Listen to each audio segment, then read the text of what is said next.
സുവിശേഷ പ്രസംഗത്തിന് പോകുന്ന നമ്മൾ അഭിമുഖീകരിക്കുന്ന ചില പ്രശ്നങ്ങളുണ്ട്. അതിലൊന്ന് ചിലർ പറയും, നമ്മൾ വിദേശ ചാരന്മാരോ വിദേശ രാജ്യത്തോട് കൂറു പുലർത്തുന്നവരോ അമേരിക്കൻ പണം വാങ്ങി ജീവിക്കുന്നവരോ എന്നൊക്കെ ഉള്ളൊരു ആക്ഷേപം നടത്തും.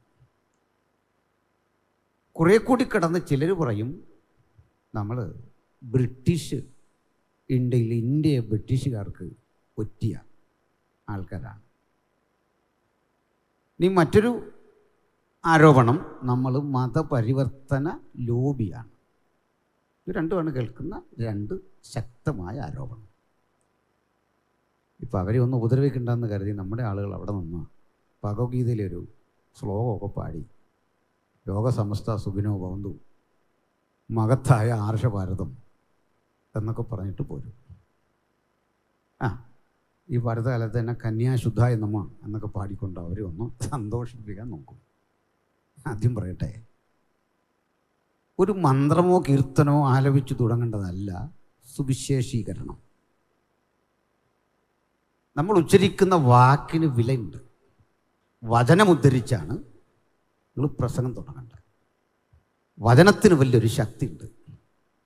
നമ്മുടെ ചെലവിൽ അത്തരം മന്ത്രോച്ചാരണങ്ങൾ ഉദ്ധരിച്ച് പറയുമ്പോൾ അത് ചരിത്രപരമായിട്ടൊക്കെ തെളിയിക്കുന്നതിന് തെറ്റില്ല.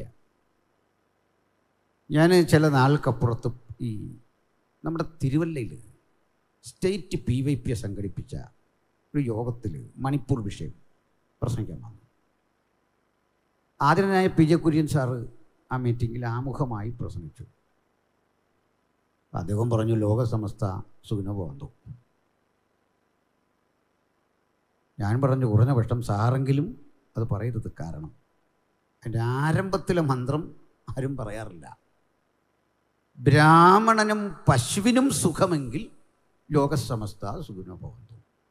പാതി മുറിച്ച സാധനമാണ് ശ്ലോകം. അങ്ങനെ കിടക്കുന്നത്, ബ്രാഹ്മണനും പശുവിനും സുഖമെങ്കിൽ. പക്ഷെ അതിൽ പേടിക്കേണ്ട, ലോകത്തേറ്റവും അധികം പശു മാംസം കയറ്റി അയക്കുന്ന രാജ്യം നമ്മുടെയാണ്. ഇവിടെ ഉള്ളവൻ തിന്നാൽ തല്ലിക്കൊല്ലും, അത് വിദേശത്തേക്ക് കയറ്റി അയക്കുക. അപ്പം തന്നെ ചിന്തിച്ചാൽ മതി, ആർക്കാണ് ഈ വിദേശ താല്പര്യം? പോഷക സമൃദ്ധമായി ആഹാരമൊക്കെ സായിപ്പിന് കൊടുത്തിട്ട് നമ്മൾ സാധാ ഫുഡ് കഴിക്കണം എന്ന ധാരണ ആർക്കാണ്? ഇനി മറ്റൊരു വിഷയത്തിൽ കൂടെ വരാം, ഒരു തെറ്റ് തിരുത്തിക്കൊണ്ട് വരാം.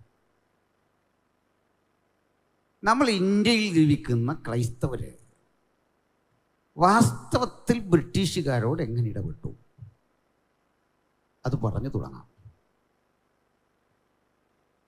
ഇന്ത്യയിൽ ബ്രിട്ടീഷുകാരെ കൊണ്ടുവന്നതിൽ എന്തെങ്കിലും ഒരു പങ്ക് ഏതെങ്കിലും ക്രൈസ്തവർക്കുണ്ടോ?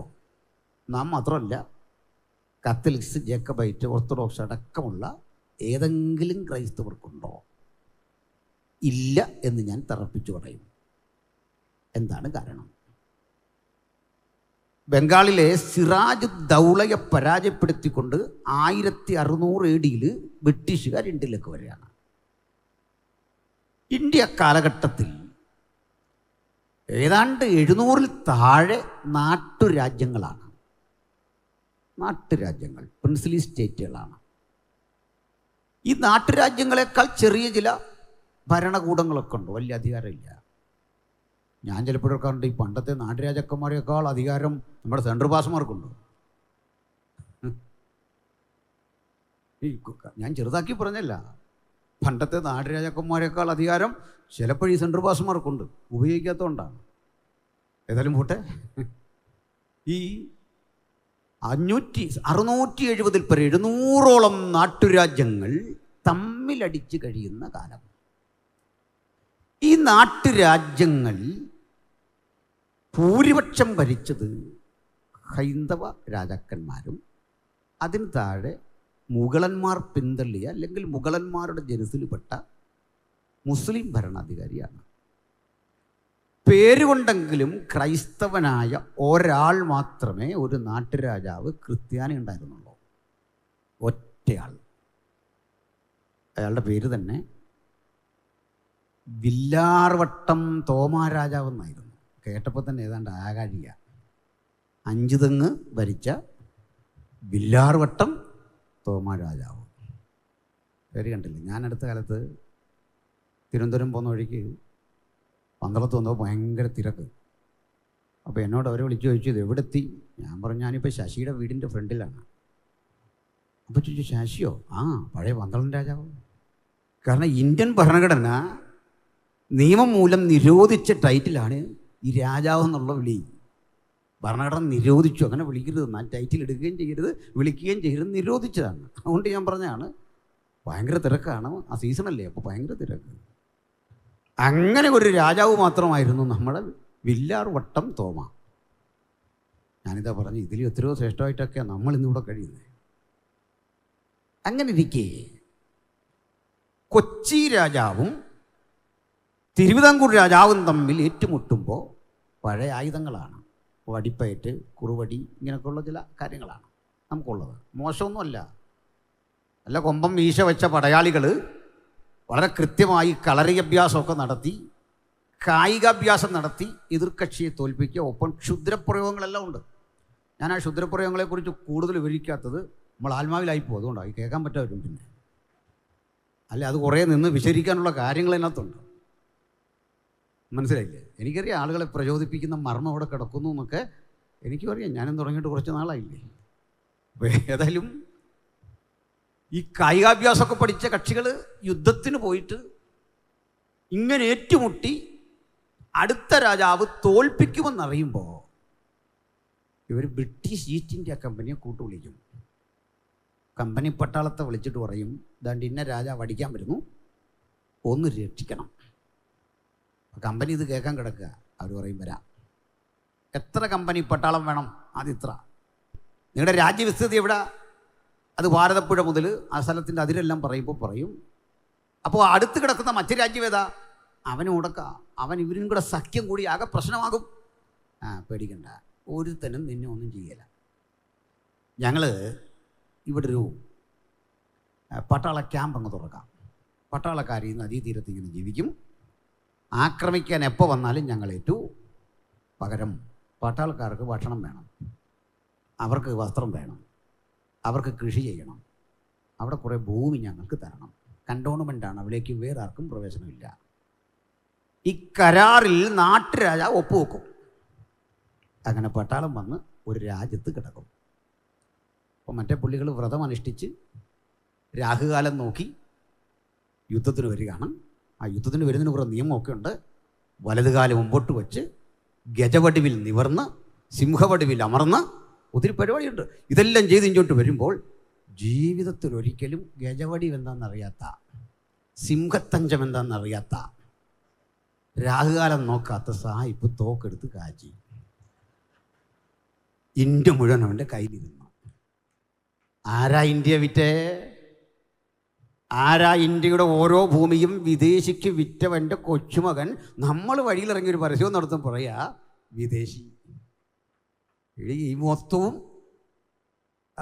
എന്താ പറയുക, തീരെഴുതി കൊടുത്തിട്ട് ബ്രിട്ടനിൽ രജിസ്റ്റർ ചെയ്തൊരു കമ്പനി, ഗോദ്രേജ് പോലൊരു കമ്പനി ഇന്ത്യ കോളനിയാക്കി വെച്ചത്.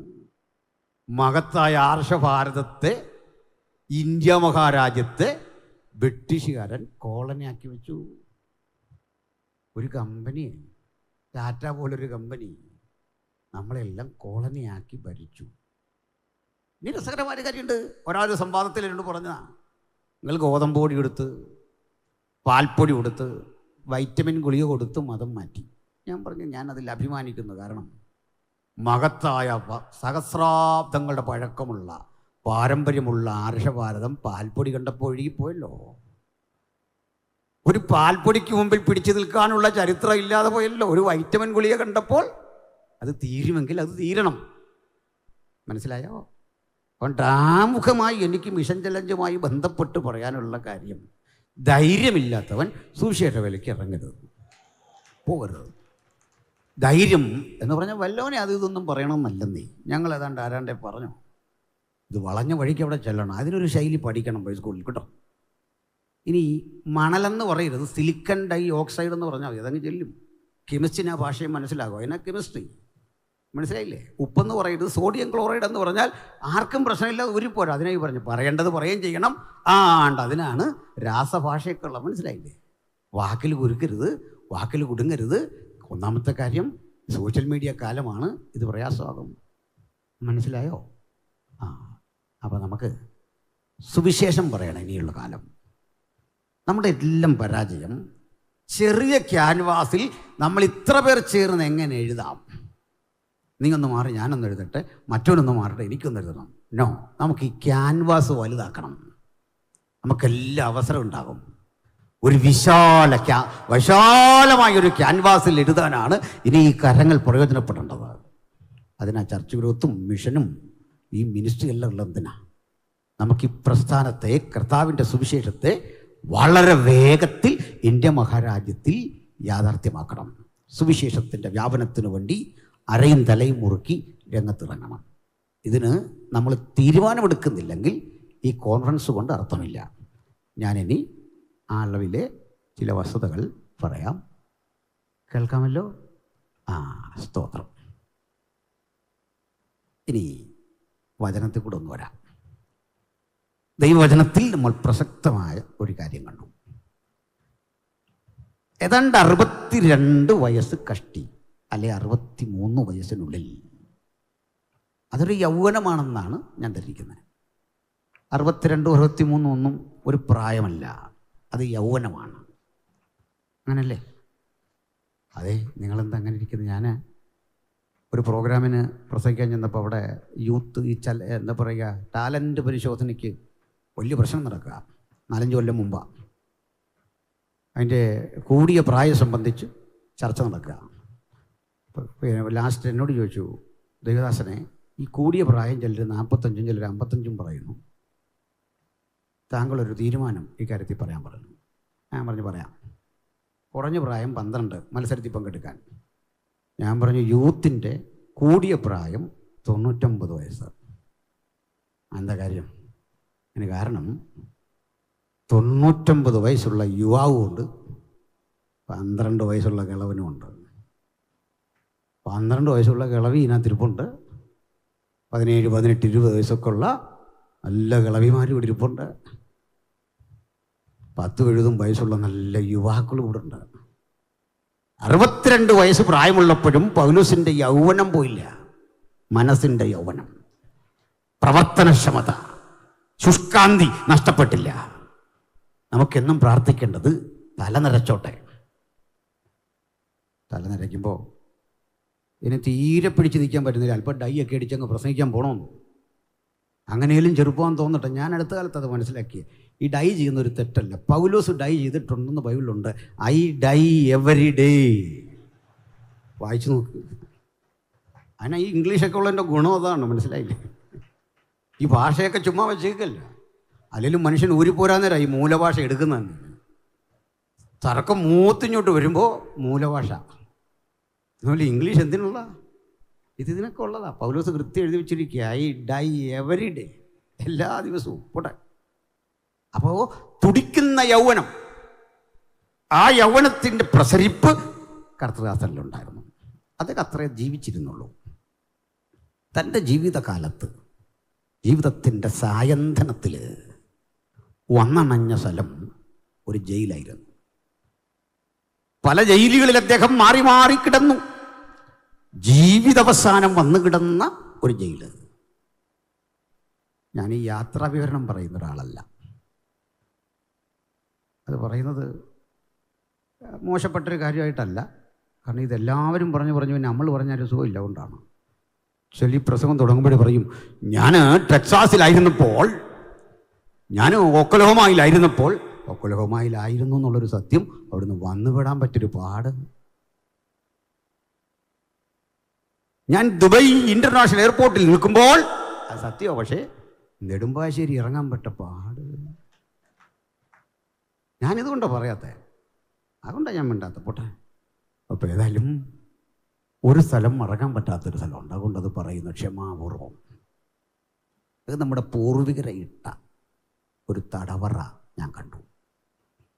അപ്പോസ്തലന്മാരെ കിട്ടൊരു തടവറ. 20 അടി താഴ്ച കുറഞ്ഞത്. 4x4 ആണ്, 4x4. കൈ ഇങ്ങനെ നിവർത്തി തൊടാൻ വയ്യ, 2 കൈയും. കിടക്കാൻ വയ്യ, കഷ്ടിച്ചിരിക്കാം. ഉയരമുണ്ട്. ഈ മനുഷ്യൻ്റെ വലത് കൈയിൽ നിന്ന് ഇടത് കൈയിലേക്ക് ചങ്ങല, ഇടത് കൈയിൽ നിന്ന് വലത് കാലിലേക്ക് ചങ്ങല, ഇങ്ങനെ ക്രോസ് ഇട്ടിരിക്കുകയാണ്. ഇയാള് ജയിൽ വിട്ട് പുറത്തു വന്നാലും ദീർഘനാളിലെ ഈ ജയിലിലെ കിടപ്പ് കൊണ്ട് തല കുനിഞ്ഞിരിക്കണം. അതിനാണ് സമൂഹമധ്യേ അയാൾ ഇനി ഒരിക്കലും തല ഉയർത്തരുത്. ക്രിമിനലുകൾ പൊതുസ്ഥലത്ത് നിൽക്കുമ്പോൾ തല കുനിച്ച് നിൽക്കണം. അതിനുവേണ്ടി ഇത്തരം തടവറകളിലാണ് ഇടുന്നത്. ഈ തടവറയിൽ നമ്മൾ കാണാൻ ചെന്നാൽ അപ്പുറത്ത് കുറേ അഴിയുണ്ട്. ആ അഴിയിലൂടെ ഇങ്ങനെ എത്തിക്കുത്തി താഴേക്ക് നോക്കുമ്പോൾ ഇതിനകത്ത് ആള് കിടപ്പുണ്ട്. ഇതുപോലൊരു കുഴി അപ്പുറത്ത്, അതിനിപ്പുറത്ത്, ചുരുക്കി പറഞ്ഞാൽ കുഴിയുള്ള അത്തരം സെല്ലുകളാണ്.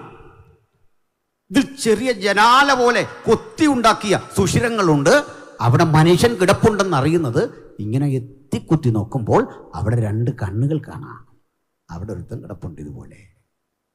സഹബദ്ധനായ എന്നൊക്കെ പൗലോസ് പറയുമ്പോൾ ഇതിനപ്പുറത്ത് ആള് കിടക്കുന്ന ഈ കാരാഗൃഹം. ഈ കാരാഗൃഹത്തിന് പടിക്കെട്ടൊന്നുമില്ല. ഈ നെഞ്ചിലേക്ക് ചങ്ങല കെട്ടിയിട്ട് കപ്പി വഴി ആളിനെ താഴേക്ക് ഇറക്കും. ചേർന്നൊരു കുഴിയുണ്ട്.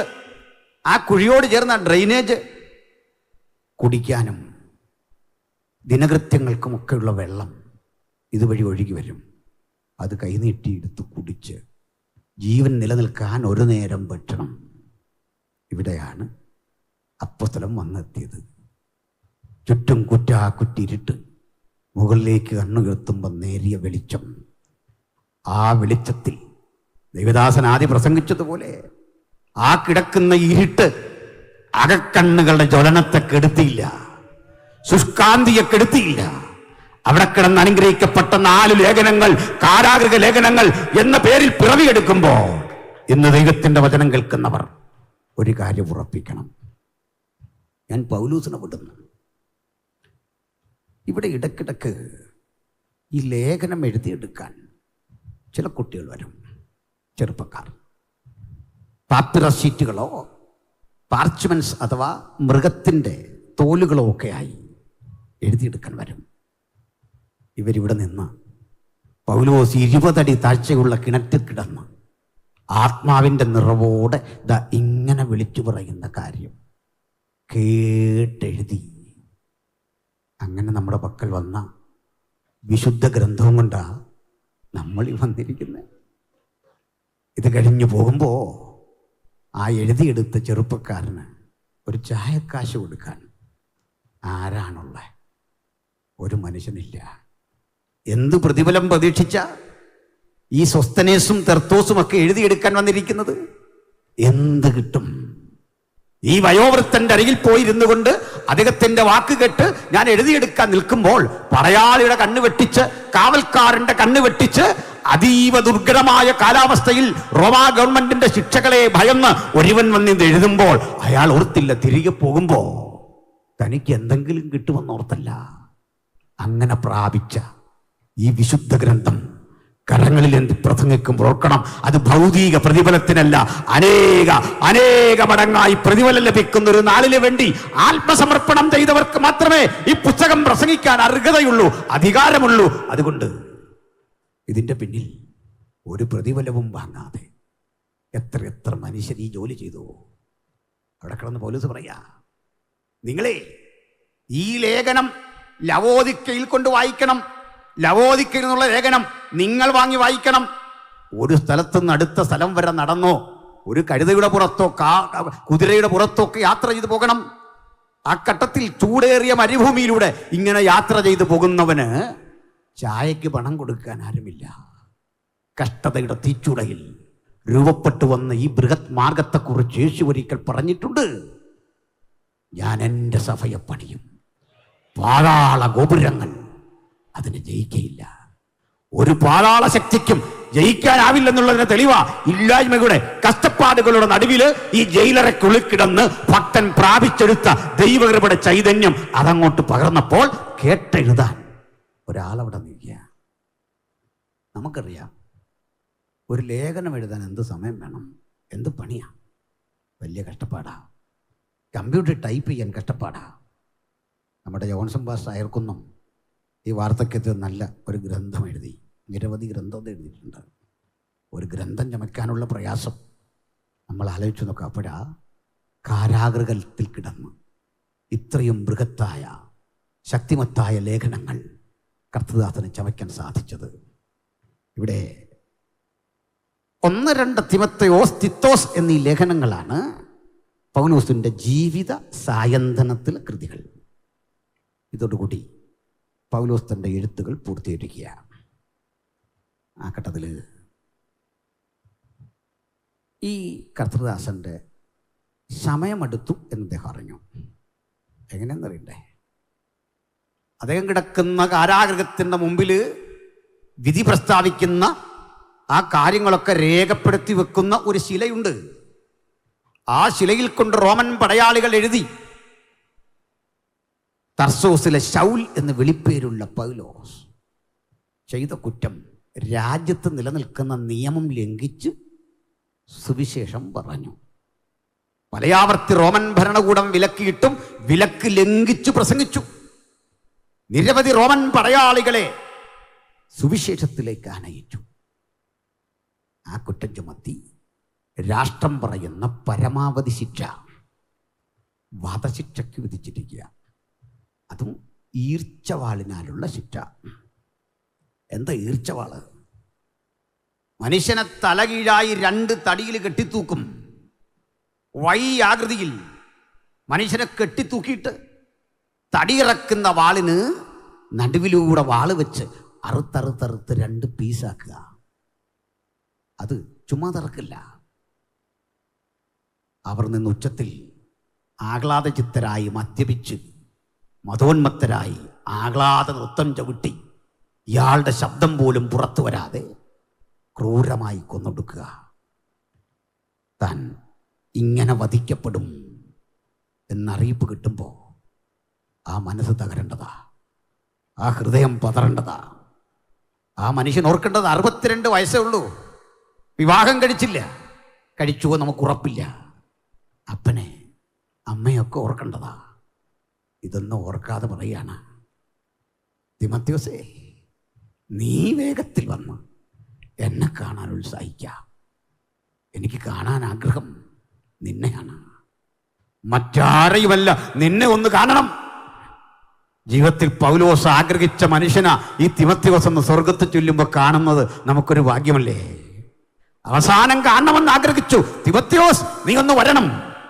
കാരണം വേറൊന്നുമില്ല, തിമോഥെയോസിനും ഇത്തരം പ്രശ്നങ്ങൾ കണ്ടാൽ പദം വന്നൊരു മനസ്സുണ്ട്. കാരണം തിമോഥെയോസ് രക്ഷിക്കപ്പെടുന്നതിന് അന്ന് കണ്ടത് പൗലോസ് ഏറുകൊണ്ട് വീഴുന്ന, ഏറുകൊണ്ട് പിടച്ചു വീഴുന്നവനെ ഒരു കൊട്ടക്കുള്ളിൽ ചുമന്ന് രക്ഷപ്പെടുത്തുന്ന കാഴ്ച കണ്ട തിമോഥെയോസ് വിശ്വാസത്തിലേക്ക് വന്ന്, നമുക്കും ഇരുട്ടിൻ്റെ ശക്തികളോട് പറയാം, തീയിൽ കുരുത്ത ഞങ്ങൾക്ക് വെയിലത്ത് പാടാൻ സാധിക്കില്ല.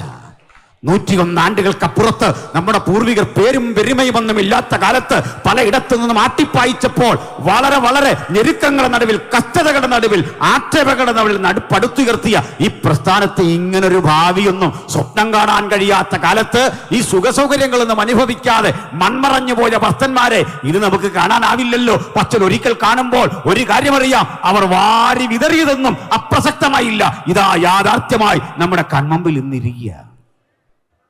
ഹല്ലേലൂയ. പ്രിയരേ, ഈ കിടപ്പിൽ തിമോഥെയോസിനെ കാണാൻ പൗലോസ് ആഗ്രഹിച്ചു. അപ്പോൾ ഒരു കാര്യം ഇവിടെ ശ്രദ്ധിക്കണം. ചിലരെല്ലാം എടുത്തു പറയുക, ഗുണം ചെയ്തവരെയും ദോഷം ചെയ്തവരെയൊക്കെ പറയാം. സാധാരണ പൗലോസിൽ നിന്ന് കേൾക്കാത്തൊരു കാര്യം അത്. ഈ കഷ്ടപ്പാടുകളൊന്നും പൗലോസ് അങ്ങനെ വിശദീകരിക്കാറില്ല. ബൈബിളിൻ്റെ ചില വായനകൾ എനിക്ക് വലിയ മാനസാന്തരം വരുത്തിയിട്ടുണ്ട്. സത്യം പറഞ്ഞാൽ അതിലൊന്ന്, ഏറെ കഷ്ടത സഹിച്ചൊരു ദൈവദാസൻ തിരുവെഴുത്തിലുണ്ട്. ലൂക്കോസാണത്. 2 മഹത്തര ഗ്രന്ഥങ്ങൾ ചമയ്ക്കാൻ ഭാഗ്യം കിട്ടിയിട്ടും ലൂക്കോസ് തൻ്റെ കഷ്ടപ്പാടുകളെ കുറിച്ച് എഴുതിയില്ല, ഒരക്ഷരം എഴുതിയില്ല. താനും പൗലോസുമൊക്കെ അകപ്പെട്ട ഒരു പ്രതിസന്ധിയുടെ കാര്യം ലൂക്കോസ് എഴുതുക. പൗലുസും ശീലാസും കാരാഗൃഹത്തിലായിരുന്നു. ഇത് എഴുതുന്ന ലൂക്കോസും കാരാഗൃഹത്തിലാണ്. സ്വന്തം പേരവിടെ എഴുതി വെച്ചില്ല. പിന്നെ ഞങ്ങളെങ്ങനെ കണ്ടുപിടിച്ചെന്ന്? ഞാനൊരു മാധ്യമ പ്രവർത്തനല്ലേ, ഇത് കണ്ടുപിടിക്കും. പുസ്തകം വായിച്ചു വരുമ്പോൾ പറയാ, അവിടെ നിന്ന് ഞങ്ങൾ യാത്ര പുറപ്പെട്ടു. ഞങ്ങൾ ത്രോവാസിലേക്ക് പോയി. ഞങ്ങൾ അവിടെ നിന്ന് പോകുമ്പോൾ ആ രക്ഷപ്പെട്ട ശേഷം ദ്വീപിൻ്റെ പേര് മെലിത്ത എന്ന് ഞങ്ങൾ ഗ്രഹിച്ചു. ഞങ്ങളോട് അവിടെയുള്ള മനുഷ്യർ വലിയ കരുണ കാണിച്ചു. ഞങ്ങൾ ഇതിൽ ഞാൻ മനസ്സിലാക്കിയ ലൂക്കോസും ഉണ്ട്. ലൂക്കോസിൻ്റെ സ്ഥാനത്ത് നമ്മളായത് എഴുതിയെങ്കിൽ എങ്ങനെ എഴുതിയെന്നെ? നിങ്ങളുടെ കാര്യം എനിക്കറിയില്ല. ഞാനാണ് എഴുതിയെന്നെ. ഈ ഏഴയും പൂഴിയും കൃമിയും ചാരവുമായ ഈ പാവപ്പെട്ട ഞാനും അവിടെ ഉണ്ടായിരുന്നു. ആ കഷ്ടതയൊന്നും ഞാൻ വിവരിക്കാൻ ആഗ്രഹിക്കുന്നില്ല. അവസാനം എൻ്റെ അക്കൗണ്ട് നമ്പറും കൊടുത്തിട്ട് പറയും, ഓർക്കുമ്പോഴൊന്ന് പ്രാർത്ഥിക്കണോ. വേറൊന്നുമില്ല, മനസ്സിലായില്ലേ? അല്ലെങ്കിൽ ഒരു ഫോൺ നമ്പർ കൊടുത്തിട്ട് ഒന്ന് വിളിക്കാനും പ്രാർത്ഥിക്കാനും ഒക്കെയാ. ചുരുക്കി പറഞ്ഞാൽ നമ്മളൊക്കെ ഇത് എഴുതിയെങ്കിൽ അപ്പോസ്തലപ്രവൃത്തി മുഴുവൻ ഫോൺ നമ്പറിൻ്റെ കളിയായിരുന്നു. മനസ്സിലായില്ലേ? ഞാൻ ആരെയും കുറ്റം പറഞ്ഞില്ല, ഞാൻ എൻ്റെ കാര്യമാണ് പറഞ്ഞു. പോട്ടെ, ഇവിടെയാണ് ലൂക്കോസിൻ്റെ വില. ഒരക്ഷരം മിണ്ടുന്നില്ല. ഈ ത്യാഗത്തെപ്പറ്റി ഒന്നും മിണ്ടുന്നില്ല. പൗലോസ് ഇങ്ങനെയാണ്. പലവട്ടം പട്ടിണി, ഉറക്കിള, പാവത്ത്, നഗ്നത, വാളെന്നൊരൊറ്റ കാറ്റഗറി പറഞ്ഞു കൊണ്ടുക. ഒരു നിമിഷം അതനുഭവിച്ചറിയാം വാളിൻ്റെ ഭീതി എന്താണ്. ഒരു നിമിഷം ഈ ആപത്ത് അനുഭവിച്ചാൽ അപ്പോൾ അറിയാം അതിൻ്റെ ഗൗരവം എത്ര വലുതാണെന്ന്. ഇതൊക്കെ പറഞ്ഞു വിട്ട പൗലോസ് ചെമ്പ് പണിക്കാരൻ അലക്സാണ്ടർ എനിക്ക് ദോഷം ചെയ്തു എന്ന് അവൻ്റെ പേരും വിലാസം എടുത്ത് പറയണേ. ഈ മനുഷ്യൻ ആ കൊടുത്ത പണി ചിന്തിച്ചിട്ട് എന്തൊരു ഗ്രാവിറ്റിക്കായിരിക്കും അടിച്ചല്ലേ. ഇത്രയും ക്ഷമിക്കുന്ന പൗലോസ് ഇവൻ്റെ പേരെഴുതി വെക്കണമെങ്കിൽ ഇവൻ ഏത് ബോംബായിട്ടെന്നൊരു പിടിയില്ല. ഇപ്പോൾ ചില ആളുകൾ പണി തന്നു കഴിഞ്ഞാൽ എൻ്റെ പൊന്നെ നമ്മൾ ചിന്തിക്കുന്നതൊന്നും നീക്കിയില്ല. കാര്യമൊക്കെ ശരിയാണ്. ഇതിൽ ഏറ്റവും രസം ഈ ചിരിച്ചോട് പണി തരുന്നുണ്ട്. അതാണെന്ന് സഹിക്കാൻ വയ്യാത്ത കാര്യമൊക്കെ. ചില പണി വന്നു കഴിഞ്ഞാൽ നമ്മൾ വർഷങ്ങൾ കഴിഞ്ഞ് കുഴി ചെല്ലുന്നതിന് മുമ്പ് അറിയുന്ന പണി താണ്ട് അവിടെ നിന്നാണ് വന്നതെന്നാണ്. ഇതുപോലത്തെ അടിയുണ്ടെന്ന്. പോട്ടെ. അപ്പം തീരെ സഹികെട്ടപ്പെടാ പൗലോസ് എഴുതിയ ചെമ്പുപണിക്കാരൻ അലക്സാണ്ടർ എനിക്ക് വളരെ എന്നിട്ട് ഒന്നുകൂടെ അത് വേണ്ടാന്ന് ഓർത്തിട്ട് പറയാ, പോട്ടെ, പാവപ്പെട്ടവനോട് ദൈവം കരുണ കാണിക്കട്ടെ. ഇതാ ക്രിസ്തീയ മനസ്സ് അല്ലേ? ആ മനസ്സിലേക്ക് വരണം. ചില വേദനകളൊക്കെ നമ്മളും വികാരജീവികളല്ലേ, ചിലപ്പോൾ ചിലതൊക്കെ പറഞ്ഞു പോകും. എങ്കിലും ഉള്ളിൻ്റെ ഉള്ളിൽ തുടിക്കുന്ന ആ സുവിശേഷത്തിൻ്റെ ചൈതന്യത്തിൻ്റെ ഭംഗി എന്താ? പകയില്ലാത്തൊരു ഹൃദയം, വെറുപ്പില്ലാത്തൊരു ഹൃദയം, സംശുദ്ധ മനസ്സ്. അത് ഭയങ്കര സുഖമാണ്. ആ തെളിഞ്ഞ പേപ്പറിൽ എഴുതുന്ന വളരെ ഭംഗിയാന്നേ. ഇവിടെ മനസ്സൊക്കെ ശുദ്ധമാകട്ടെ, നമുക്ക് ചിലതൊക്കെ പ്രവർത്തിക്കാന്നേ. കർത്താവ് എല്ലാവരിലും നിറക്കാൻ തക്കതായി അവൻ്റെ പക്കലുണ്ട്, സകലതുമുണ്ട്. പ്രിയരെ, ഇവിടെ ഈ കിടപ്പിൽ നമ്മളൊക്കെ ഇത് വായിക്കുന്ന കരച്ചിൽ തുടങ്ങും. എന്തെല്ലാം ഓർത്ത് കരയും. കുറഞ്ഞ വർഷം പിച്ചും പെയ്യുമെങ്കിലും പറയും. ഇതെല്ലാം കണ്ടിട്ട് ഇത് വായിച്ചിട്ട് ആരെയും കുറ്റം പറയണ്ടെന്നേ. ഈ പ്രായമായ മനുഷ്യരൊക്കെ ഇങ്ങനെ പറയുന്ന കേട്ട് ആളുകൾ അപഹസിക്കും. നമ്മുടെ നാളെ എന്തെന്നറിയില്ലെന്നേ. പ്രായമുള്ള മനുഷ്യരെ ഈ രൂപത്തിലൊക്കെ കാണുമ്പോൾ നമ്മുടെ നാളുകൾ കൂടി ഓർക്കണം അല്ലേ? സ്തോത്രം. എന്തിനാ പറഞ്ഞേ? പൗലോസ് പിച്ചും പെയ്യൊന്നും പറയാതെ അതിങ്ങനെ നോക്കി. മനോഹരത്തിലൂടെ 1000 ചിന്തകൾ കടന്നുപോയി. റോമിലെ നിയമം അനുസരിച്ച് ഒരുവനെ ഇങ്ങനെ കൊല്ലാൻ വിധിയിട്ടാൽ നാളെ മുതൽ എപ്പോൾ വേണമെങ്കിലും മരണം നടക്കാം. ഇങ്ങനെ വരുമ്പോൾ ഇവരിങ്ങനെ ജീവിതത്തിൻ്റെ ഓരോ ദിവസങ്ങൾ എണ്ണം. 1, 2, 3. ഇതെങ്ങനെ സങ്കല്പിക്കുന്നറിയാം? അവർ മനസ്സിൽ സങ്കല്പിക്കും അടുത്ത തടവുള്ളിയെ കൊന്നത് 50 ദിവസത്തിനുള്ളിലാണ്. അപ്പോൾ എനിക്ക് ഏതാണ്ട് ഒരു 50 കിട്ടും. എന്നിട്ടേ 50, 49, 48 എണ്ണി ഒരു 10 ആകുമ്പോഴേക്ക് പിടച്ചിൽ കൂടും. ആൾ മനോരോഗിയാകും, മുടി വലിച്ചു പറിക്കും, സമചിത്തത നഷ്ടപ്പെട്ടിട്ട് അലറും, റോമാ കൈസറെ ചീത്ത വിളിക്കും, അനാവശ്യങ്ങളൊക്കെ പുലമ്പും, സമനില തെറ്റിക്കുന്ന ഈ കിടക്കുന്ന മനുഷ്യന്റെ അലർച്ചയും അലമുറയൊക്കെ കാണുന്നത് ക്രൂരന്മാരായ പടയാളികൾക്ക് സന്തോഷമാണ്. ഈ സാഡിസ്റ്റുകൾ ഇടയ്ക്കിടയ്ക്ക് വന്ന് പൗലോസിനെ നോക്കുമ്പോൾ അവന്മാരമ്പരന്ന് പോകുന്നൊരു വാക്ക്, വിട്ടുപിരിഞ്ഞ് ക്രിസ്തുവിനോട് കൂടെ ആയിരിക്കുന്നത് എനിക്കേറെ നല്ലത്, എനിക്ക് ജീവിക്കുന്ന ക്രിസ്തു, മരിക്കുന്നത് ലാഭം. ഇത് തുടരെ തുടരെ തുടരെ അങ്ങോട്ട് പറഞ്ഞു കഴിഞ്ഞപ്പോൾ അവർക്കും ഈ സന്തോഷത്തിന്റെ, ആ മനുഷ്യന്റെ ആത്മാർത്ഥതയുടെ, ധൈര്യത്തിന്റെ, ആ ബലത്തിന്റെ ആ വൈശിഷ്ട്യം കണ്ടപ്പോ ഒരാകാംക്ഷ.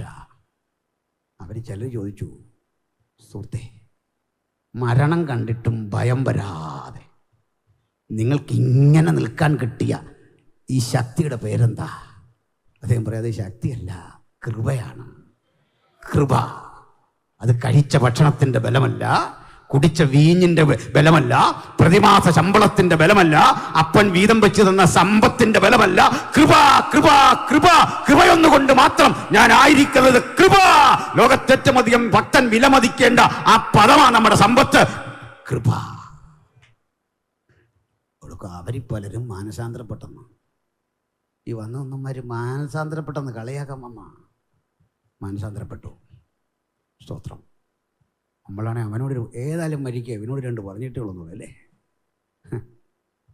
ഞാനിത് പറഞ്ഞപ്പോഴാണ് ഓർത്തത്, നമ്മുടെ ജോബിപ്പാസ് വെടിപ്പുണ്ട്. ഈ തിരുവനന്തപുരം ഭാഗത്തൊന്നും കൂടെ പിള്ളേർ പരസ്യം നടത്തി വന്നു. അവന്മാർ വന്ന് നല്ല പിള്ളേരാണ്.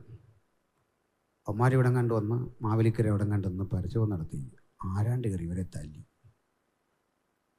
ഇവന്മാർ ഒന്ന് രണ്ട് തല്ലി കൊണ്ട് വെച്ചാൽ വാക്യം പെട്ടെന്ന് ഓർത്ത് വാങ്ങുന്നതിനേക്കാൾ ആ വചനം അവർ ക്രിയ ചെയ്തു. അവർ കയറി അങ്ങ് പെരുമാറി തിരിച്ചു. അതും തിരുവനന്തപുരം പിള്ളേരല്ലേ, നല്ല പ്രോഗ്രാം അറിയാവുന്ന പിള്ളേർ. മുമ്പ് പറഞ്ഞ പോലെ സിംഹവടിയിൽ അമർന്ന് ഇത് പണിയൊന്നും കൊടുത്തു കഴിഞ്ഞപ്പോൾ ഇവന്മാർ ആ പ്രശ്നമായി. പോലീസ് സ്റ്റേഷനിൽ പിടിച്ചു രണ്ട് കൂട്ടർ.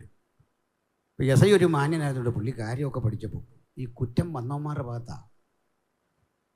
പുള്ളി ചോദിച്ചേ, അല്ല ഇവരവിടെ പ്രസംഗിച്ചപ്പോൾ നിങ്ങളെന്തിനാ അവിടെ പോയി അലമ്പിയ? കാര്യം പറ. നിങ്ങൾ തല്ലിയോ? തല്ലി. എന്തിനാ തല്ലി? അതിൻ്റെ ആ ക്യാപ്റ്റൻ ഇങ്ങനെ വിറച്ചോണ്ട് പറയാ, എൻ്റെ പൊന്നു സാറേ, പാസ്റ്റർമാരാന്നാ ഞങ്ങൾ ഓർത്ത്, അതാ തല്ലിയെന്ന്. ഞാനീ പറഞ്ഞതിന് രണ്ട് ആപ്ലിക്കേഷൻ ഉണ്ട് കേട്ടോ. പാസ്റ്റർമാരാന്നാ ഓർത്ത്, അതുകൊണ്ടാ തല്ലിയെന്ന്. ഇങ്ങനെ ചില പള്ളികൾക്ക് അബദ്ധം പറ്റും. കാരണം അവൻ പഠിച്ച പുതിയ പുതിയ അഭ്യാസമെല്ലാം നമ്മുടെ ദേഹത്ത് പരിശോധിക്കുക എങ്ങനെ ഉണ്ടെന്നാണ്. മറ്റവൻ്റെ അടുത്ത് ചെന്ന് അവൻ നല്ല പെരുക്ക് വിടും. അതുകൊണ്ട് ഫ്രീ ആയിട്ട് ലാവ് പോലെ നമ്മുടെ ശരീരം അവനിങ്ങനെ ടെസ്റ്റ് ചെയ്തുകൊണ്ടിരിക്കുക. ഇതെല്ലാം കഴിഞ്ഞ് ഞാനിവന്മാരെ ഒരു പ്രോഗ്രാമിന് ചെന്നപ്പോൾ കണ്ടു, തിരുവനന്തപുരത്ത് പാടാനുണ്ട്. ഞാനിത് കഴിഞ്ഞവന്മാരെ പിടിച്ചു. ഒരുത്തനോട് പറയാ, എൻ്റെ അച്ഛാ അന്നേരം ഒരു ദൈവകൃപ അങ്ങ് വ്യാപരിച്ചെന്നു. പിരിയാൻ നേരം പറയാ, അച്ഛാ പ്രോഗ്രാം വല്ലതുകൊണ്ടേ പറയണേന്ന് എവിടെയല്ലോ. ഞാൻ പറഞ്ഞു, നിങ്ങൾ എവിടാന്ന് അറിഞ്ഞിട്ട് വേണം എനിക്ക് പ്രോഗ്രാമിന് പോകാൻ. ആ വഴി പോകാൻ പറ്റിയല്ലതാ. ഇതാണോ ക്രിസ്തീയം? It is not Christian response. ഇതല്ല ക്രിസ്തീയ പ്രതികരണത്തിന്റെ ശൈലി.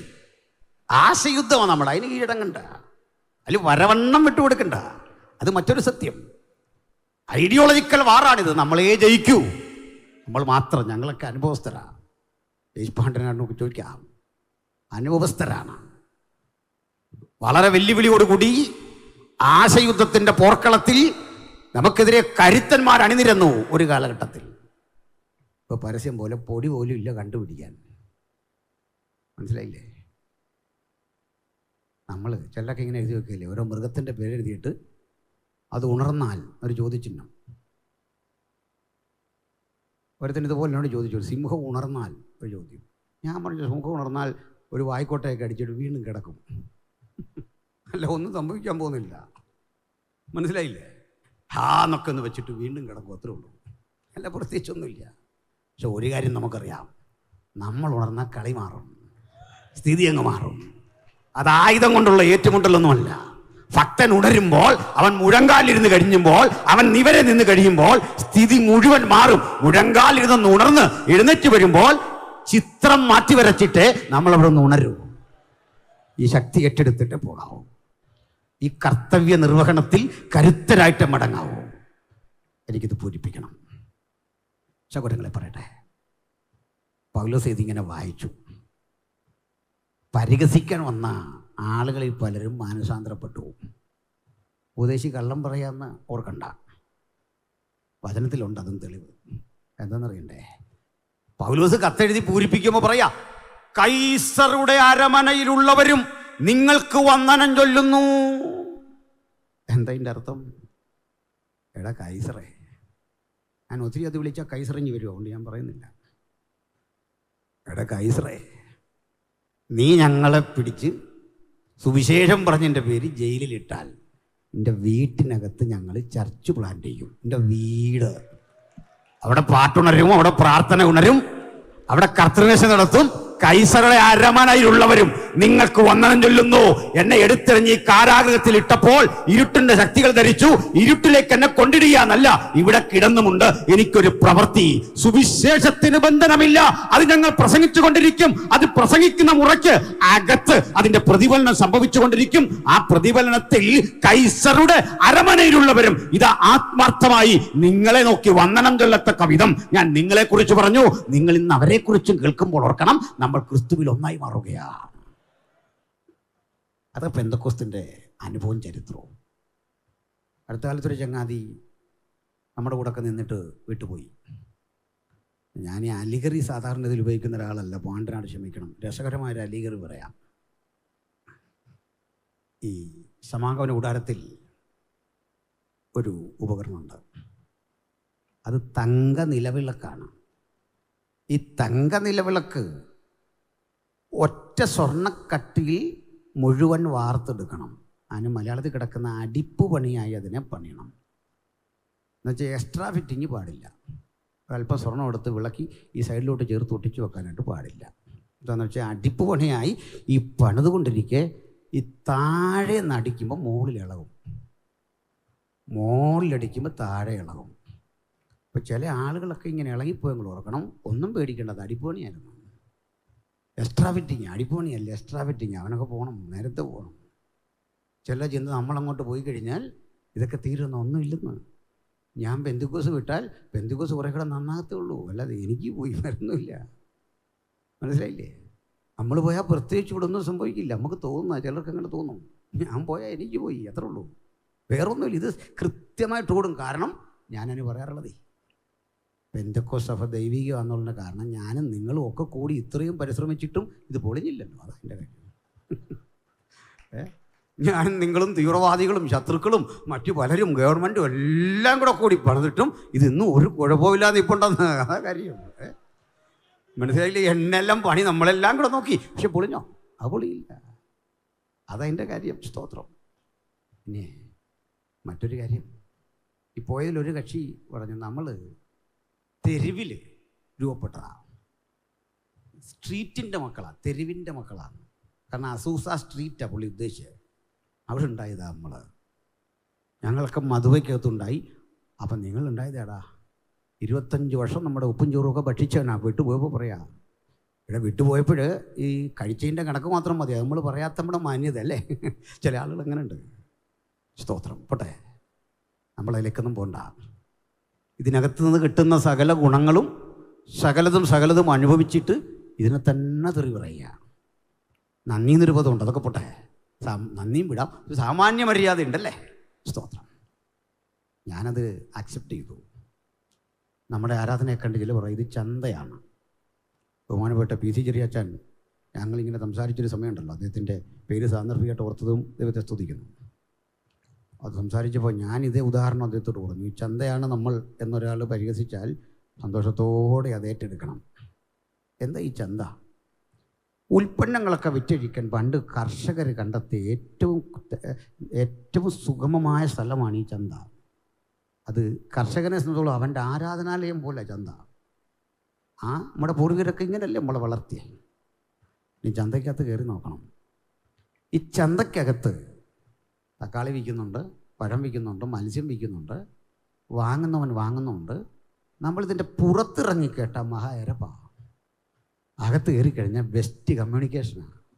മനസ്സിലായില്ലേ? ഇതിനകത്ത് കയറിയാലേ മനസ്സിലാവുള്ളൂ ഇതെന്താന്ന്. അതിനകത്ത് വിൽക്കേണ്ടവൻ വിൽക്കുന്നു, വാങ്ങേണ്ടവൻ വാങ്ങുന്നു. വെറൈറ്റി അനുസരിച്ച് സാധനം അവൻ്റെ ലാഭത്തിന് വിൽക്കുന്നു, അവൻ്റെ ലാഭത്തിന് മേടിക്കുന്നു. അതുകൊണ്ട് ആ ഉദാഹരണം നിങ്ങൾ ഞങ്ങളെക്കുറിച്ച് കുറയ്ക്കരുത്. അത് വളരെ ശരിയാണ്. കാരണം എന്താ, ഇവിടെ ആശയവിനിമയം നടക്കുന്ന സ്ഥലമാണ്. ഉയരത്തിലേക്ക് പുറത്ത് നിൽക്കുന്നവന് ബഹളമാ, അകത്ത് നിൽക്കുന്നവന് ഇത് ആശയവിനിമയത്തിൻ്റെ സ്ഥലമാണ്. സ്തോത്രം. ഇനി എന്താ ഈ നമ്പർ 312 അസൂസ സ്ട്രീറ്റ് കാലിഫോർണിയയിൽ നടന്ന എന്താണെന്നറിയണ്ടേ? അത് പഠിക്കുമ്പോഴാണ് 101 വർഷത്തിൻ്റെ ഒരു അതിജീവന ചരിത്രം നമ്മെ അഭിമാനപൂരിതരാക്കി തീർക്കുന്നത്. എന്താ അത്? അവിടെ ഒരു കണ്ണിന് കാഴ്ച നഷ്ടപ്പെട്ട ഒരു മനുഷ്യൻ.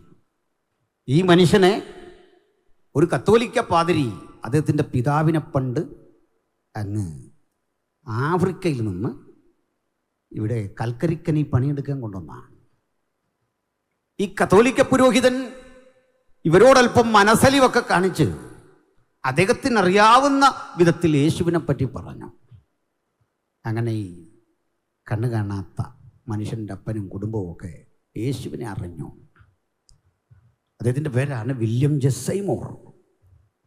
സൈമൂർ പഠന സൗകര്യാർത്ഥം വന്ന് ഒരു ഇൻസ്റ്റിറ്റ്യൂട്ടിൽ പോയി പഠിക്കുകയാണ്. വൈറ്റ്സും ബ്ലാക്കുമൊക്കെ സഹകരിക്കാത്ത ആ പഴയ കാലത്ത് അദ്ദേഹത്തിന് ഈ ക്ലാസ്സിൽ കുട്ടികൾ ഇങ്ങനെ ഇരിക്കുമ്പോൾ സൈഡിൽ നിന്ന് ഇങ്ങോട്ടിരിക്കണം, ആ വരാന്തയിൽ ഇങ്ങോട്ട്.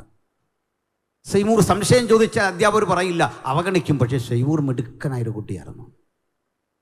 ഒരു ദിവസം പ്രൊഫസർ ക്ലാസ് എടുക്കുമ്പോൾ ആ വചനങ്ങൾ അദ്ദേഹത്തെ അത്ഭുതപ്പെടുത്തി. ദൈവജനത്തിൻ്റെ ആ പ്രഭാഷണം ശക്തിപ്പെട്ടപ്പോൾ പറഞ്ഞു, ഒരിക്കൽ നിങ്ങൾക്ക് ലോകത്തെ ഇളക്കാൻ സാധിക്കും, ഇളക്കി മറിക്കാനുള്ളൊരു ശക്തി നിങ്ങളിലുണ്ട്.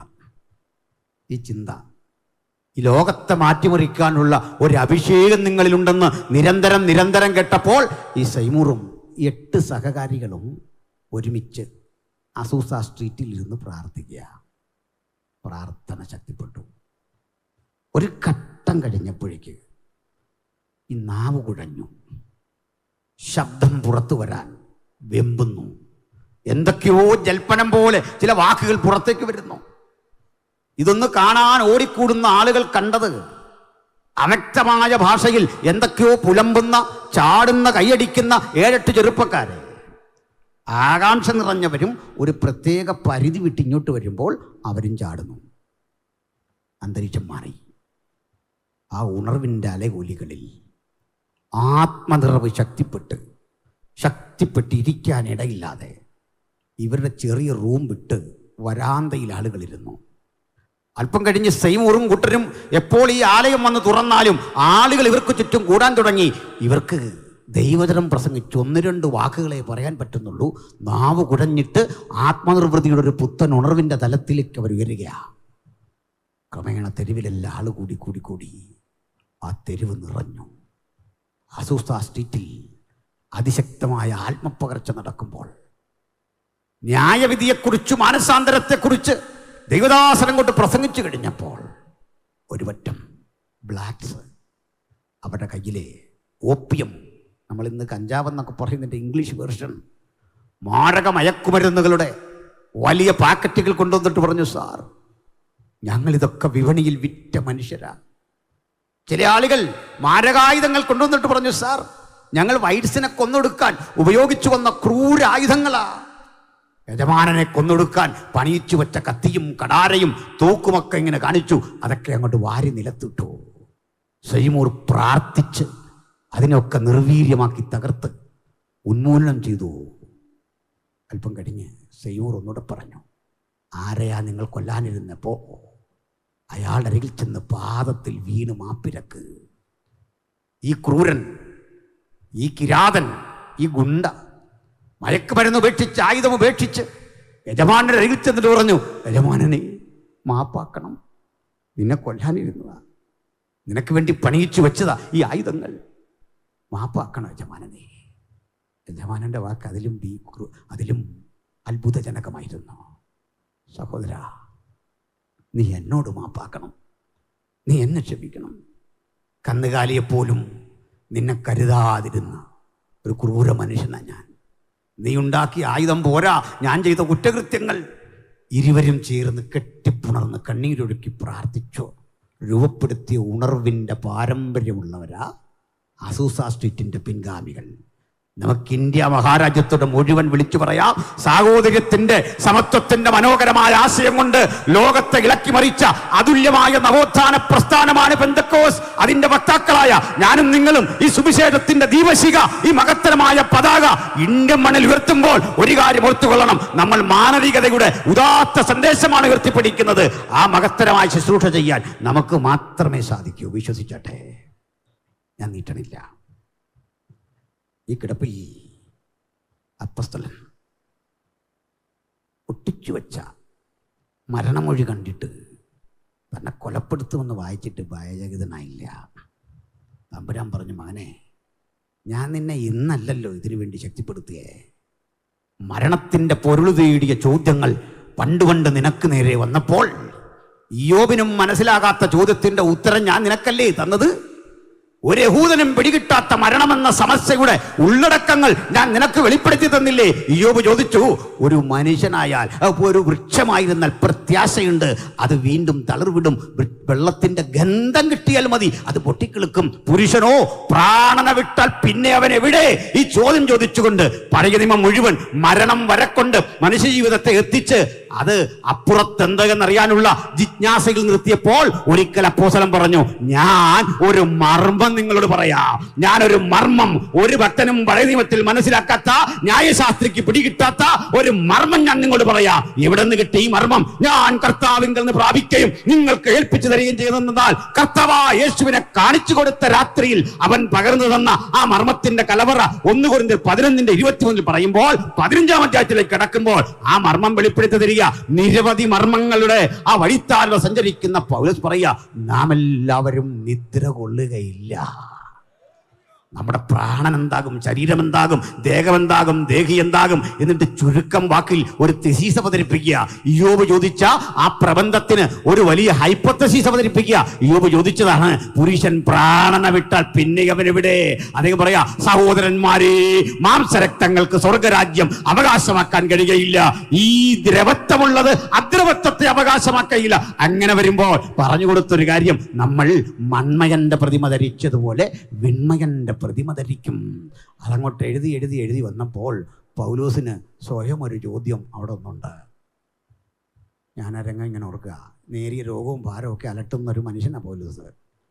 ചിലതരം ലോകമൊക്കെ വരുമ്പോൾ, മരണം മുമ്പിൽ കാണുമ്പോൾ ഈ കുരുന്തലേഖനമൊക്കെ എഴുതുകയായിരിക്കും. അപ്പം മരണം പറയും വരാൻ.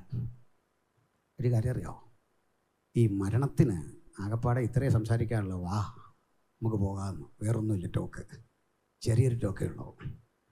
നമ്മുടെ കണ്ണൂരിൽ പരസ്യത്തിന് ചെന്ന വഴിക്ക് ഒരു ഇടതുപക്ഷ കോട്ടയുണ്ട്. അവിടെ പ്രസംഗിക്കണം, പാർട്ടി ഗ്രാമമൊക്കെയാണ്. നമ്മുടെ ക്രിസ്റ്റോഫർ പാസ്റ്റൊക്കെ ഉണ്ടെന്ന് എനിക്ക് തോന്നുന്നത്. അപ്പോൾ അവിടെ ചെന്ന് നമ്മൾ സൂക്ഷിച്ച് പറഞ്ഞില്ല, അകപ്പാടാ നമ്മളൊരു രക്തസാക്ഷിയാവും. ഒത്തിരി രക്തസാക്ഷി ഉണ്ടോത്തിൻ്റെ കൂടെ ഒരു പാസ്റ്ററും രക്തസാക്ഷിയാവും. അതുകൊണ്ട് സൂക്ഷിച്ചൊക്കെ പറയണം. അവിടെ ഈ കണ്ണൂർ കോട്ട എന്നൊരു സ്ഥലമുണ്ട്. ദിനകർ പാസ്റ്റർക്ക് അറിയാം. പക്ഷെ ഒരു കാര്യമുണ്ട്, ഈ കണ്ണൂരുകാരും അത് കണ്ടിട്ടില്ല. വേറെ ദിവസം അല്ലേ? അങ്ങനെയാണ്. അങ്ങനെ ഒരു കാര്യമുണ്ട്. ലോകത്തൊരിക്കലും അവിടെയുള്ളൊരു സ്ഥാപനം അവിടുത്തുകാരൻ കാണുകയല്ല. അതാ എൻ്റെ ഒരു സന്തോഷം. പോട്ടെ. ഈ കണ്ണൂർ കോട്ട എന്ന് പറഞ്ഞ് കടമനിട്ടയ്ക്കൊരു കവിതയുണ്ട്. ആ കവിതയിൽ കടമനിട്ട ഈ കണ്ണൂർ കോട്ട കണ്ട് ഇങ്ങനെ പോവാം. അപ്പോൾ പഴയ തുരുമ്പിച്ച പീരങ്കി, പണ്ടത്തെ ആയുധങ്ങൾ, അതെല്ലാം ഇങ്ങനെ തൂക്കിയിട്ടിരിക്കുന്ന, അതെല്ലാം കണ്ട് വരുമ്പോൾ ഒരു ചെറിയ കിളിവാതിൽ. കടമനിട്ട ആ കവിതയിൽ എഴുതി, ഈ രാജാവിന് ഈ ശക്തിമത്തായ ഗർജിക്കുന്ന പീരങ്കിയേക്കാൾ വിശ്വാസം ഈ കിളിവാതിലായിരുന്നു. ഇതുവഴിയാണ് പുള്ളി രക്ഷപ്പെട്ടെ. പീരങ്കികൾ തുരുമ്പിച്ചിട്ടും കിളിവാതിൽ ഇന്നും അവിടെ തുറന്നിരിപ്പുണ്ട്. ഇതായാലൊരു ചിന്ത. അദ്ദേഹം ഇത് കണ്ട് മുമ്പോട്ട് പോയപ്പോൾ ഈ കാവൽക്കാരൻ വന്നിട്ട് പറഞ്ഞു, അതൊക്കെ ക്ലോസ് ചെയ്യണം സാർ, സമയമായി. അപ്പോഴേക്ക് അദ്ദേഹം പറഞ്ഞ, വെയിറ്റ്, ഞാൻ ഒന്നുകൂടെ കാണണ്ടേ. കുറേ കണ്ട് അവസാനം കാവൽക്കാരൻ വന്നിട്ട് പറഞ്ഞു, അദ്ദേഹം ആകെ സുവിധനായി പറയാ, സാർ സമയമായി. കവി തിരിഞ്ഞ് അവൻ്റെ മുഖത്തേക്ക് നോക്കിയിട്ട് പറഞ്ഞു, സമയമായല്ലേ? ഒരു ദിവസം ഒരുവൻ വന്ന് നിന്നോടും പറയും സമയമായി. ഇതാണ് ആ കവിത. ഞാനിത് ആലപിച്ചാണ് അവിടെ പ്രസംഗിച്ചത്. മരണം നമ്മളോടും വന്ന് പറയും സമയമായി. പക്ഷെ അതിനെ തട്ടി മാറ്റാവുന്ന അതാ രസം. എങ്ങനെയാണെന്നറിയണ്ടേ? പൗലോസിന് ഈ ജഡത്തിലെ ശൂലം ഇങ്ങനെ വേദനിപ്പിച്ചുകൊണ്ടിരിക്കുമ്പോൾ ഈ കൊരിന്ത്യലേഖനമൊക്കെ എഴുതുമ്പോൾ അറ്റാക്ക് വരുന്നുണ്ട്, പ്രഷർ വരുന്നുണ്ട്, പലതരം വിഷയം വരുമ്പോൾ ഇത് എഴുതുന്നതിൻ്റെ ഇടയ്ക്ക് ഈ ശല്യം കയറി വരുമ്പോഴേക്ക് നമ്മൾ എന്തോലും ചെയ്തുകൊണ്ടിരിക്കുമ്പോൾ ഈ ശല്യം വരുമ്പോൾ ഓടിച്ചു വിടുന്ന പോലെ മാറി നിൽക്കാൻ പറഞ്ഞ പോലെ ഈ രോഗത്തെ അങ്ങോട്ട് മാറ്റി നിർത്തിയിട്ടാണ് ഈ കൊരിന്ത്യലേഖനം എഴുതുന്നത്. അപ്പം നമ്മൾ കർത്താവിന് വേണ്ടി എൻഗേജ്ഡ് ആയാൽ രോഗം വരുന്ന പോലും അറിയത്തില്ലെന്ന്. പലയാവർത്തി മരണം വന്ന് വിളിക്കുമ്പോഴൊക്കെ ഭക്തൻ പറയും, മരിക്കാം, പേടിയൊന്നുമില്ല, ശരിക്കും ലേഖനം തീർക്കണം. നീ അവിടെ നിൽക്ക്, മരണത്തെ വിര ചൂണ്ടി അവിടെ നിർത്തിയിട്ട് പറയാ, ഇതൊന്ന് പൂർത്തീകരിക്കണം, തമ്പുരാൻ ലഭിച്ച മിനിസ്ട്രി പൂർത്തീകരിക്കണം.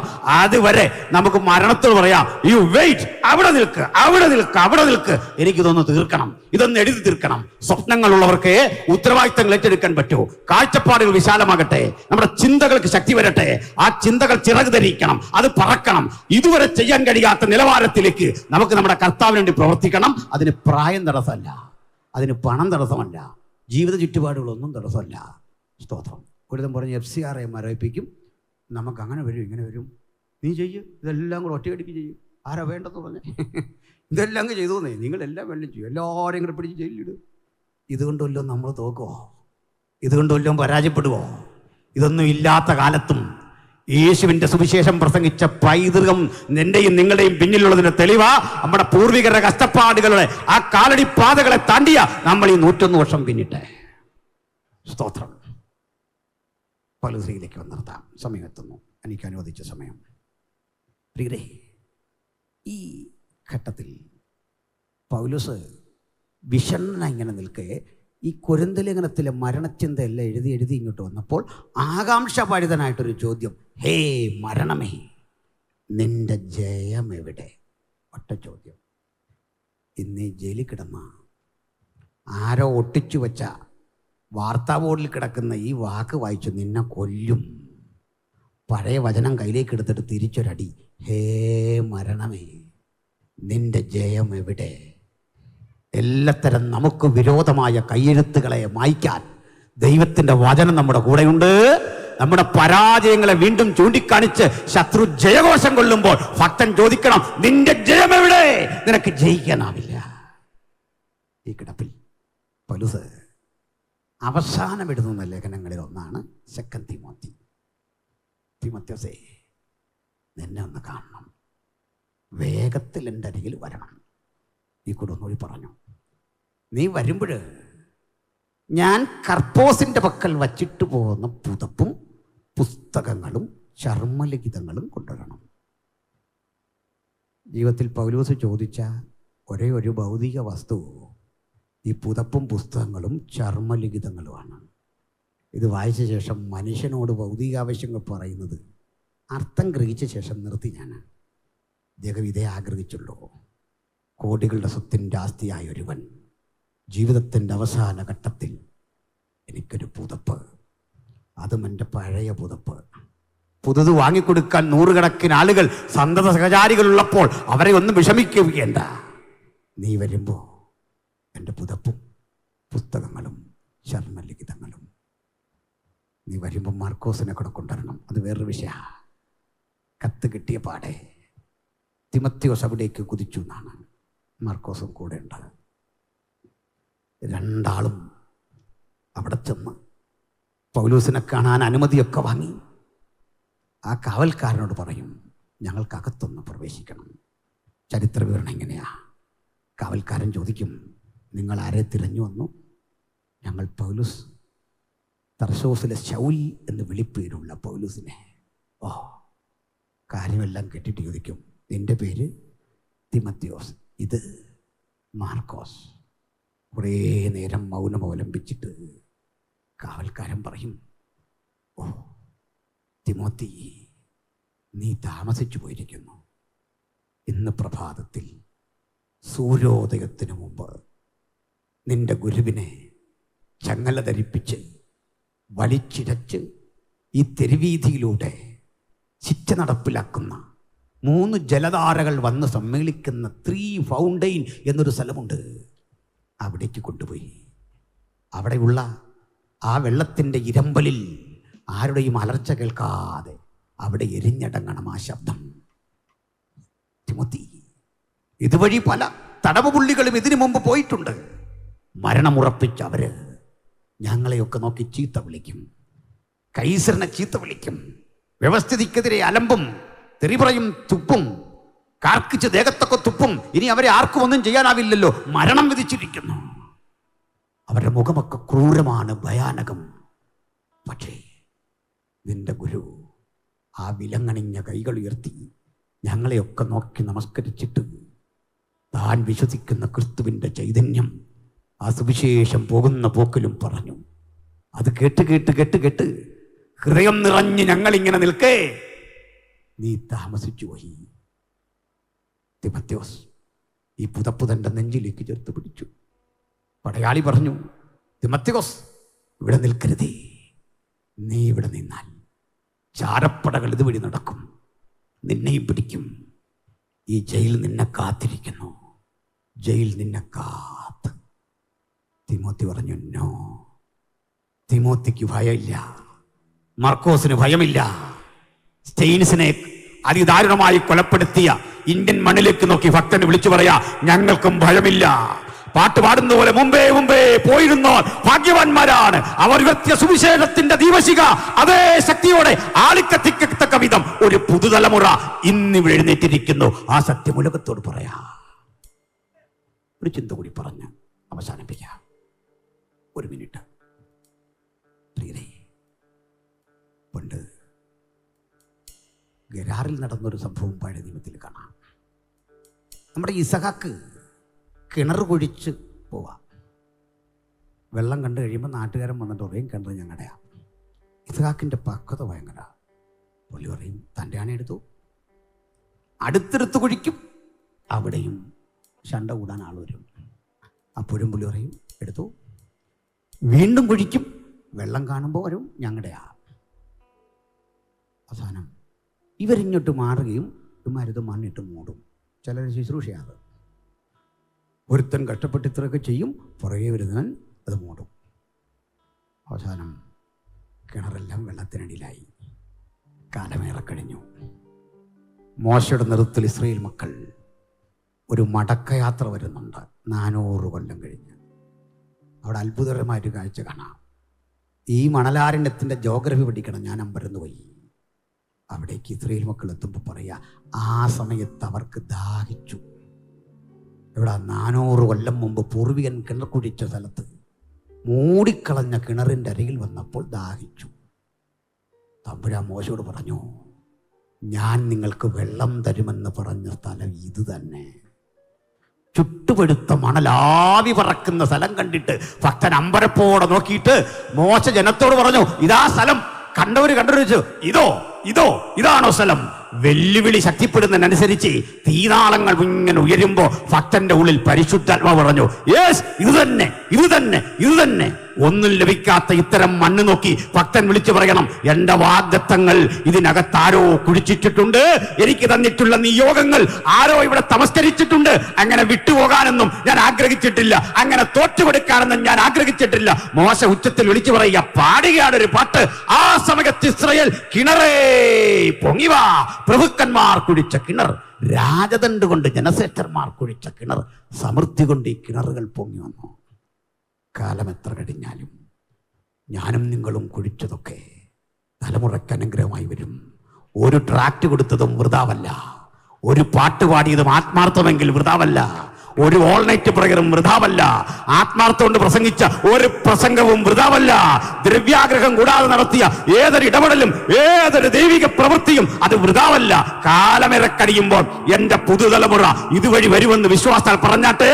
ഇന്ന് പ്രാർത്ഥിക്കുന്ന പാടുന്ന ദൈവത്തിന്റെ മക്കൾ ഓർക്കണം, ഇനിയും ജൂബിലികൾ ഉണ്ടാകും, ഇനിയും ദൈവജനം വരും. നമ്മുടെ പുതിയ തലമുറ ഇതുവഴി വരുമെന്ന് വിശ്വാസത്താൽ പറഞ്ഞിട്ട് ഭക്തന്റെ കണ്ണീര് വീണ ഈ മണ്ണിലൂടെ ജയവേരി മുടക്കിക്കൊണ്ട് ഒരു പുതുതലമുറ അവരെ നേടാൻ വിശ്വാസത്താൽ ഇന്ന് പകൽ നമുക്ക് തയ്യാറെടുക്കാം. എല്ലാവർക്കും അതിനു വേണ്ടി തയ്യാറെടുക്കാം. യേശുവിനെ പ്രസംഗിക്കാൻ ഓരോ നാവും തയ്യാറെടുക്കട്ടെ. ഇന്ത്യ മഹാരാജ്യത്തിലെ ഇരുട്ടു നീങ്ങിപ്പോകാൻ ഒറ്റ നാമം മാത്രം, അത് യേശുവിന്റെ നാമമാണ്. മഹാദൈവത്തിന്റെ നാമം ഈ ദേശത്തോട് ഉയർത്തത്തക്ക വിധം നമ്മുടെ നാവുകൾ ചലിക്കട്ടെ.